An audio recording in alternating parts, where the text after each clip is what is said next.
Hello, everyone, and thank you for tuning in. Today, we're going to be looking at VeChain, its valuation against Bitcoin, Ethereum, and the US dollar. Remember, if you do like this video and the other videos that I make on this channel, be sure to hit the like button down below and also consider subscribing. So, is VeChain making a move? Well, it's up 9% against Bitcoin, 9% against Ethereum, and about 7% against the US dollar. Against the US dollar, we could see a pretty decent uptrend. From the drop that we had from the spring to summer. The uptrend is not as high, but you can see that there's a definite trend reversal. You can see there's the low, higher low, high, and potentially another higher high. If we're able to make another higher high, then I think that the trend is finally reversed. And we can go on our merry way. But we know that with altcoins and definitely with this within this market cycle, it's very likely for altcoins to trend up over time against their US dollar pairings.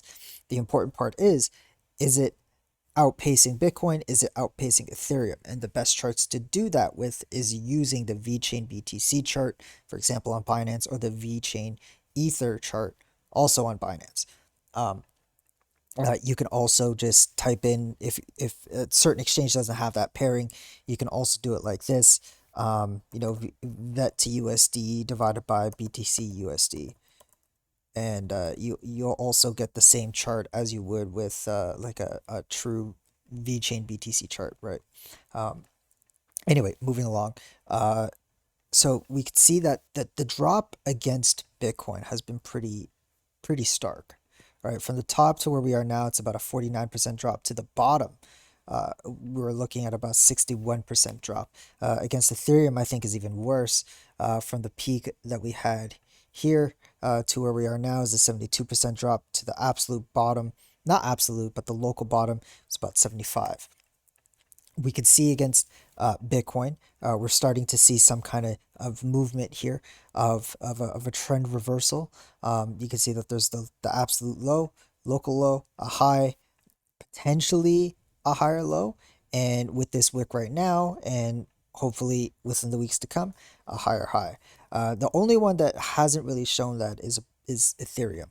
So Ethereum, against Ethereum right now, it's just been moving sideways.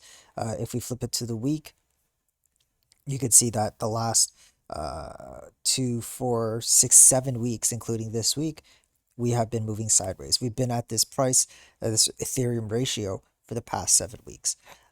So nothing really out of the ordinary here. However, can we talk about, is this the time for VeChain to shine?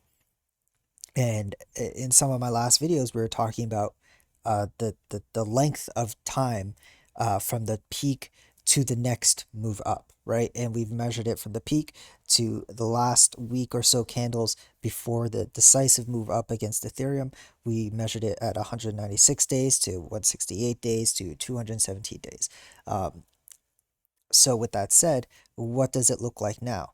Because we said before that it was, quite a ways away, um, and we are about 2 weeks away from the absolute peak, to 217 days. It's been almost 217 days, uh, or 31 weeks since the peak.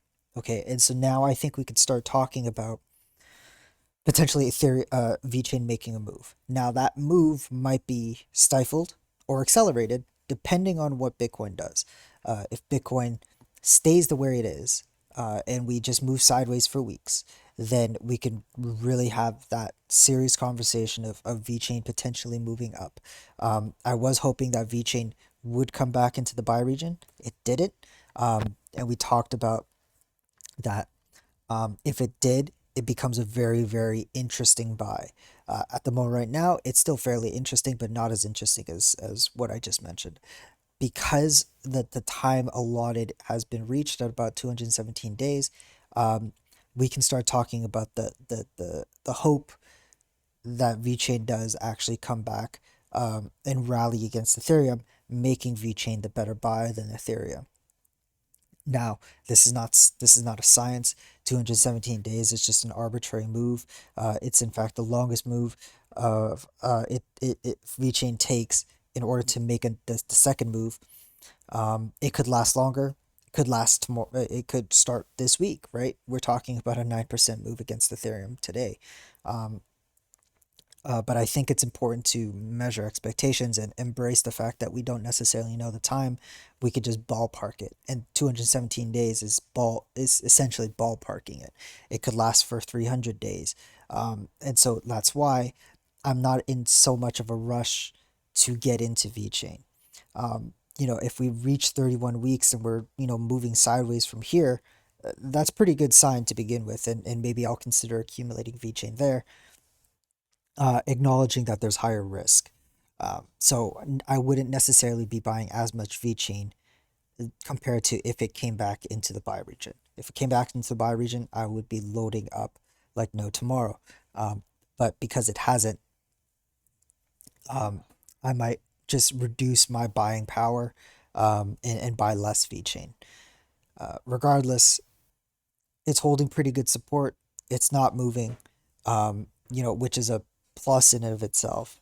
And now we can wait a little bit longer for VeChain to make some kind of move. Anyway, that's all for today, you guys. Thank you so much for watching. Take care. Bye bye.